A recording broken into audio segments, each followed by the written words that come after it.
الحمدللہ والصلاة والسلام علی من لا نبی بعد فاعوذ باللہ من الشیطان الرجیم بسم اللہ الرحمن الرحیم۔ بحمدہ تعالی ہمارا درس قرآن سورہ بقرہ کی تفسیر میں جاری و ساری ہے،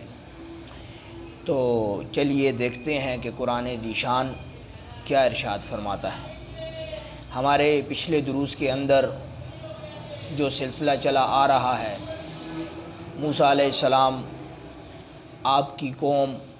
کے حوالہ سے اور یہود کے حوالہ سے کلام چل رہا ہے، اسی تسلسل کو برقرار رکھتے ہوئے آگے چلتے ہیں۔ رب ذوالجلال نے قرآن ذیشان میں ارشاد فرمایا، رب ذوالجلال نے ارشاد فرمایا وَإِذْ أَخَذْنَا مِيثَاقَكُمْ۔ اب یہ بار بار یہ الفاظ آ رہے ہیں، وَإِذْ أَخَذْنَا مِيثَاقَكُمْ وَإِذْ أَخَذْنَا مِيثَاقَكُمْ، متعدد بار۔ یہ اللہ تعالیٰ قرآن ذیشان میں ان کو وہ وعدے یاد کرا رہا ہے یہود کو کہ جو انہوں نے وعدے کر کے توڑ دیے تھے، وہ وعدے یاد دلا رہا ہے، بار بار دلا رہا ہے۔ تو یہاں پر بھی وہی تسلسل چل رہا ہے، وَإِذْ أَخَذْنَا مِيثَاقَكُمْ، اور یاد کرو وہ وعدہ جو تم نے کیا، لَا تَسْفِكُونَ دِمَاءَكُمْ، کہ نہیں تم قتل کرو گے اپنوں کو، یعنی کہ یہود کی بات ہو رہی ہے کہ یہود نے تورات کے اندر رب ذوالجلال نے ان کو یہ حکم صادر فرمایا اور انہوں نے اس بات پر وعدہ کیا تھا کہ ہم ایک دوسرے کو قتل نہیں کریں گے۔ وَلَا تُخْرِجُونَ أَنفُسَكُم مِّن دِيَارِكُمْ، اور نہیں کرو گے بے گھر اپنوں کو، یہ بھی وعدہ تھا۔ پھر فرمایا کہ ثم، پھر اقررتم، کہ یہ اقرار تو تم نے خود ہی کر لیا، اب یہ خود ہی انہوں نے اقرار کیا، وَأَنْتُمْ تَشْهَدُونَ، اور اس کی شہادت بھی انہوں نے خود دی کہ اس بات کا اقرار انہوں نے کر لیا کہ رب نے یہ جو ہم سے عہد لیا اور اس تورات کا حکم ہے، یہ اس کا اقرار بھی انہوں نے کیا اور اس پر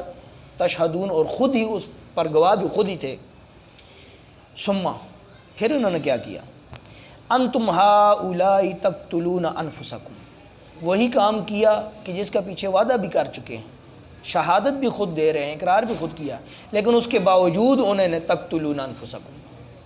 آپس میں جنگ و قتال کی، خون ریزیاں کی۔ وَتُخْرِجُونَ فَرِيقٌ مِّن دِيَارِهِمْ، اور اپنوں کو ہی بے گھر کیا، وہی وعدہ کر کے اسی وعدے کی خلاف ورزی کر رہے ہیں۔ پھر فرماتے ہیں تُظَاهِرُونَ عَلَيْهِمْ بِالْإِثْمِ وَالْعُدْوَانِ، اور دوسروں کو مدد دی اپنوں کے ہی خلاف، بالاسم، گناہ میں، اور والعدوان، اور ظلم میں۔ وَأَيَّاتُكُمْ أُسَارَى، اور جب وہ اپنے ہی ان کے جب اسیر ہو کر، اسارا جب اسیر ہو کے ان کے پاس آتے ہیں تو پھر کیا کرتے ہیں، تو فادوہم، اس کا فدیہ بھی دے دیتے ہیں، اپنوں کو خود ہی قتل کرتے ہیں، خود ہی ان کو بے گھر کرتے ہیں، اور جب وہ قیدی بن کر آتے ہیں یہود ان کے سامنے تو اپنے ہی یہودیوں کی خود وہ فدیہ دے کر ان کو آزاد بھی کرتے ہیں۔ پھر فرماتے ہیں کہ وَهُوَ مُحَرَّمٌ، اب یہ اللہ تعالیٰ ان کو یاد کرا رہا ہے کہ یہ تو تمہارے لیے حرام تھا، تم تو وعدہ کر چکے ہو کہ ہم اپنوں کو قتل بھی نہیں کریں گے اور اپنوں کو بے گھر بھی نہیں کریں گے۔ وَهُوَ مُحَرَّمٌ، رب نے تو ان کے لیے حرام کیا تھا، وَهُوَ مُحَرَّمٌ عَلَيْكُمْ إِخْرَاجُهُمْ، کہ وہ اپنوں کو ہی بے گھر کریں۔ اب اس کا پس منظر دیکھیں، الفاظ کا ترجمہ تو آپ نے سن لیا۔ بات یہ ہے کہ یہ تو تورات میں ان کے ساتھ یہ وعدے ہو چکے ہیں اور یہ ساری باتیں ہو چکی ہیں۔ اب یہ دور محمد الرسول اللہ صلی اللہ علیہ وسلم کے دور کی بات ہے۔ اب دو قبیلے ہیں،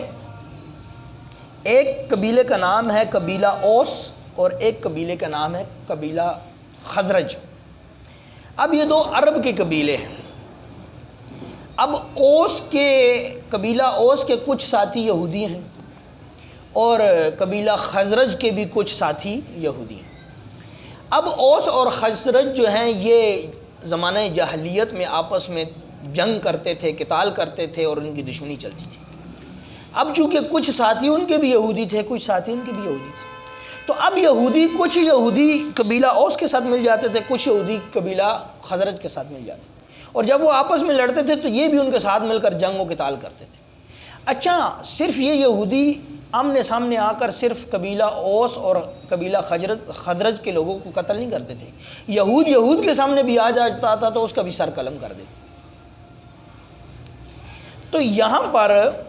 اس بات کو سمجھیں، تورات کے اندر تو انہوں نے یہ وعدہ کیا تھا، ثم اقررتم، اقرار کیا تھا، وانتم تشہدون، اور اس پر وہ خود شاہد بھی تھے کہ ہم آپس میں لڑیں گے نہیں، ایک دوسرے کو قتل بھی نہیں کریں گے، ایک دوسرے کو بے گھر بھی نہیں کریں گے، اور ایک دوسرے کا خون تو ان پر حرام تھا۔ اب ان سے جب سوال کیا جاتا ہے کہ تورات کے اندر تو آپ کے لیے یہ حکم ہے اور آپ نے اقرار بھی کیا ہوا ہے کہ ایک دوسرے کو قتل نہیں کریں گے،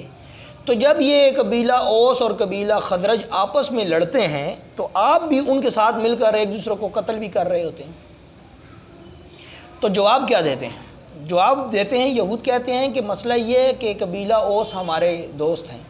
دوسری طرف دوسرے یہودی کہتے ہیں کہ قبیلہ خزرج ہمارا دوست ہے، تو ہم دوستی نبھاتے ہیں۔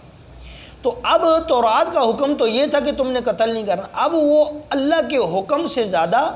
اپنی دوستی کو ترجیح دے رہے ہیں، اپنے تعلق کو ترجیح دے رہے ہیں۔ تو یہاں پر سوال ہوا کہ آپ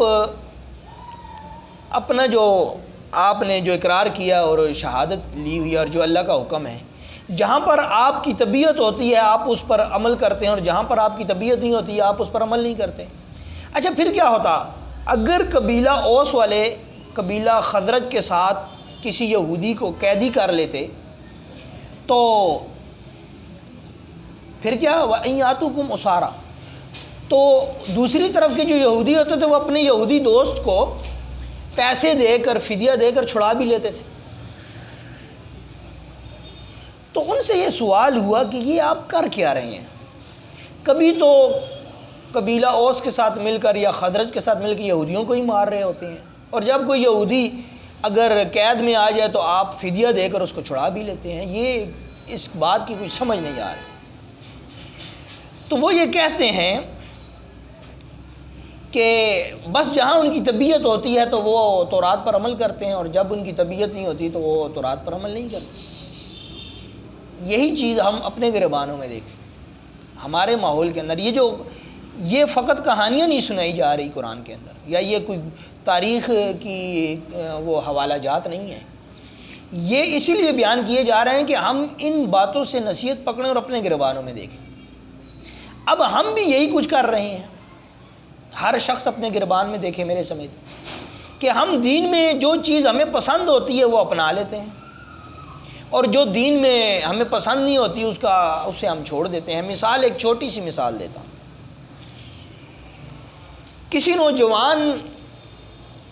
کوئی نوجوان ہوتا ہے، جب وہ اپنے گھر کے اندر مطالبہ پیش کرتا ہے کہ میں شادی کرنا چاہتا ہوں، تو اب نکاح کے لیے یہ ہے کہ وہ اپنی بیوی کا نان و نفقہ برداشت کر سکتا ہو تو پھر اس کا نکاح کرایا جائے، ورنہ نکاح کے اندر مدارج ہوتی ہیں، فقہ کے مسائل ہیں، پھر کبھی زندگی رہی تو اس کو بیان کریں گے کہ نکاح کسی وقت پر فرض ہو جاتا ہے، اور وہی نکاح کسی جگہ پر مکروہ بھی ہوتا ہے، اور وہی نکاح کسی جگہ پر حرام بھی ہو جاتا ہے۔ یہ بھی بات آپ کو بتلاتا چلوں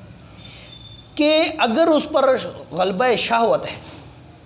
کسی نوجوان پر، لیکن وہ کما رہا ہے، وہ اپنی بیوی بچوں کا نان و نفقہ بھی دے سکتا ہے، اس کو اللہ نے دولت بھی دے رکھی، تو پھر اس پر فرض ہے کہ وہ فوراً سے پہلے وہ شادی نکاح کرے۔ اب اس کا فرض ہو گیا ہے نکاح، لیکن یہی نکاح کسی وقت پر منع ہوتا ہے کہ اگر مرد اس کے اندر، اب وہ نان و نفقہ تو دے سکتا ہے نوجوان بھی، لیکن اس کے اندر طبعی طور پر مردانہ قوت جو ہوتی ہے وہ سرے سے ہی نہ ہو، بالکل وہ اس کیفیت سے مفقود ہو یعنی کٹا ہوا ہو، تو اس حالت میں نکاح کرنا اس کے لیے حرام ہے۔ تو اسی طرح کچھ معاملات ہوتے ہیں، کسی جگہ پر نکاح سنت ہوتا ہے، کسی جگہ پر نکاح فرض ہو جاتا ہے، کسی جگہ پر نکاح مکروہ ہوتا ہے، کسی جگہ پر حرام ہوتا ہے، وہ اس کی جو نوعیت ہوتی ہے، جو کنڈیشن ہوتی ہے، اس کے حوالہ سے اس پر شرعی قانون لگتا ہے۔ لیکن یہاں پر جو نوجوان ہوتے ہیں جب وہ بحث کرتے ہیں تو وہ کیا کرتے ہیں، جب گھر والے کسی وجہ سے کسی علت کی وجہ سے اس کو مؤخر کرتے ہیں تو وہ کہتے ہیں کہ آپ ہماری شادی کیوں نہیں کرا دی، یہ تو سنت ہے۔ اب شادی کرنے کے لیے ان کو سنت یاد آتی ہے، لیکن اگر اسی نوجوان سے یہ سوال کیا جائے کہ آپ ماشاءاللہ سنتوں سے بڑی محبت رکھتے ہیں اور سنت کا بڑا آپ کے اندر جذبہ ہے کہ نکاح سنت ہے اس لیے میں کر رہا ہوں، تو یہ بھی آپ کو پتہ ہونا چاہیے کہ تہجد پڑھنا بھی سنت ہے۔ اب تہجد پڑھنا سنت ہے یہ کوئی بھی نہیں کہے گا، کیونکہ وہ ہماری طبیعت کے موافق نہیں۔ نکاح ہماری طبیعت کے موافق ہے، وہ ہر شخص کہے گا جی سنت ہے، جی سنت ہے، جی سنت، لیکن تہجد کوئی بھی نہیں کہے گا کیونکہ ہماری طبیعت کے موافق نہیں۔ جب میٹھا کھانے کی باری آتی ہے تو ہر شخص یہ کہتا ہے سنت ہے اس لیے ہم میٹھا کھا رہے ہیں، سنت ہے اس لیے ہم میٹھا کھا رہے ہیں۔ لیکن جمعرات اور سوموار کا روزہ رکھنا بھی نفلی سنت ہے، وہ تو کوئی نہیں رکھتا، اس کے بارے میں کوئی نہیں کہتا، کیونکہ ہماری طبیعت کے موافق وہ حلوہ تو ہماری طبیعت کے موافق ہے، وہ تو ہم کھائیں گے کیونکہ وہ تو سنت ہے۔ لیکن جو نفلی روزے حضور نے رکھے وہ ہماری طبیعت کے موافق نہیں ہے، وہ تو اس سنت کو ہم نہیں دیکھتے۔ ہر اعتبار سے یہی بات ہے۔ کسی کو داڑھی کا کہہ دیا جائے کہ آپ داڑھی مبارک رکھیں یہ سنت ہے، تو پھر اس کے آگے علتیں سنیں، اس کی آگے پھر آگے چونکہ چنا کے آئیں بائیں شائیں، اس کی آگے سے دلیلیں سن لیں۔ تو ہم خود ذاتی طور پر یہی کچھ سیکھ رہے ہیں کہ جو انہوں نے کیا یہود نے، جو اپنی طبیعت کے موافق بات ہوتی تھی اس کو لے لیتے تھے، اور جو اپنی طبیعت کے مطابق نہیں ہوتی تھی اس کو چھوڑ دیتے تھے۔ تو اب یہی وہی سلسلہ چل رہا ہے یہاں پر۔ تو وہ اس طرح کرتے تھے۔ تورات کے کچھ حکم ایسے تھے جو ان کی طبیعت کے موافق تھے، ان کو لے لیتے تھے، اور جو ان کی طبیعت کے موافق بات نہیں ہوتی تھی اس کو چھوڑ دیتے تھے۔ تو یہ سارا سلسلہ وہی چلتا آ رہا ہے۔ اچھا، یہاں پر ایک صحابی رسول ہے حضرت عبداللہ بن سلام، یہاں پر ان کو بیان کرتے ہیں۔ حضرت عبداللہ بن سلام جب یہ آپس میں لڑتے تھے، قبیلہ اوس اور قبیلہ خزرج آپس میں لڑتے تھے، تو یہود بھی بیچ میں لڑتے تھے، اور یہ دیکھیں نا یہاں پر تظاہرون علیہم بالاسم والعدوان، کہ وہ پھر ایک دوسرے کے جو دشمن ہوتے ہیں ان کی معاونت بھی کرتے تھے ظلم کے اندر، گناہ کے اندر، اپنے یہود کے خلاف۔ تو حضرت عبداللہ بن سلام یہ جب عورتیں کچھ آئیں قیدی ہو کے، وَإِنْ يَأْتُوكُمْ أُسَارَىٰ، جب وہ اسیر بن کے تمہارے سامنے آتے ہیں، تُفَادُوهُمْ، پھر تم فدیہ دے کے ان کو آزاد بھی کرتے۔ تو حضرت عبداللہ بن سلام نے ایک عورت کو جو اسیر بن کے آئی اس کو خریدا 7 درہم کے اندر۔ 7 درہم کے اندر خرید کر جب وہ لا رہے تھے تو راستے میں ایک یہودی نے دیکھا، تو اس نے یہ کہا کہ یہ جو عورت ہے یہ آپ مجھ پر فروخت کر دیں۔ تو اس یہودی نے کہا کہ میں 1400 دینار جو ہے دینے کو تیار ہوں، آپ یہ عورت میرے حوالے کر دیں، اس کا یہ فدیہ لے لیں، اور یہ جو خاتون ہے آپ کی لونڈی یہ میرے حوالے۔ تو حضرت عبداللہ بن سلام نے کہا کہ نہیں، میں 4000 درہم میں دوں گا۔ تو وہ کہنے لگا 4000 درہم تو بہت زیادہ ہیں۔ تو حضرت عبداللہ بن سلام نے ارشاد فرمایا تم ذرا میرے قریب آؤ، میں تمہارے کان میں کچھ کہتا ہوں تو پھر تم لے لو گے۔ تو جب وہ یہودی قریب آیا تو حضرت عبداللہ بن سلام نے اس کے کان میں کہا، اس کو وہ یاد کرایا جو تورات کے اندر حکم تھا، اور وہی بات جو قرآن کے اندر ہے کہ رب ذوالجلال نے ارشاد فرمایا وَإِيَّاتُوكُمْ أُسَارَىٰ تُفَادُوهُمْ، کہ جب وہ تمہارے سامنے اسیر بن کے آتے تو تم فدیہ دے کر ان کو آزاد کرا لیتے ہو، چھڑا لیتے ہو اور خرید لیتے ہو۔ تو حضرت عبداللہ بن سلام نے اس یہودی کو کہا کہ تمہاری تورات میں تمہارے لیے تو یہ حکم تھا کہ اگر تم ایک یہودی کسی دوسرے یہودی کو اگر اسیر پائے یا اس کو کسی کی غلامی میں پائے تو اس پر یہ ضروری ہے، اس پر یہ فرض ہے کہ وہ اپنے اس یہودی کو چھڑائے۔ تو یہ یہودی عورت چونکہ میرے ملک میں ہے، میرے قبضے میں، میں نے خریدی ہے، تو اب تمہیں چاہیے نا کہ تم اس کو خرید لو۔ تو چونکہ اس نے وہ عورت خریدنی تھی، اب اپنی طبیعت کی بات آ گئی۔ اب حضرت عبداللہ بن سلام نے خریدی 700 درہم میں، دوسری طرف 1400 درہم دے رہے ہیں، وہ کہتے ہیں نہیں 4,000 درہم میں دوں گا۔ تو چونکہ اس کی طبیعت کے موافق تھی بات، تو وہ گھر گیا، 4,000 درہم لے کر آ گیا اور حضرت عبداللہ بن سلام کو پیش کر دیا۔ تو حضرت عبداللہ بن سلام نے 4,000 درہم میں سے 2,000 دراہم لے لیے، 2,000 دراہم اس کو واپس کر دیے اور وہ عورت اس کے حوالے کر دی۔ اب اس بات کو سمجھیں کہ چونکہ وہ اس عورت کو خریدنا چاہتا تھا، اس کی طبیعت کے موافق تھی بات، تو اس نے 700 درہم میں خریدی گئی عورت کو 4,000 درہم میں خریدنا بھی گوارا کر لیا۔ تو اشارہ سمجھیں، یہ ساری جو بات اور یہ جو قرآن میں تفصیل بیان ہو رہی ہے، اس کا مقصد سمجھ لیجیے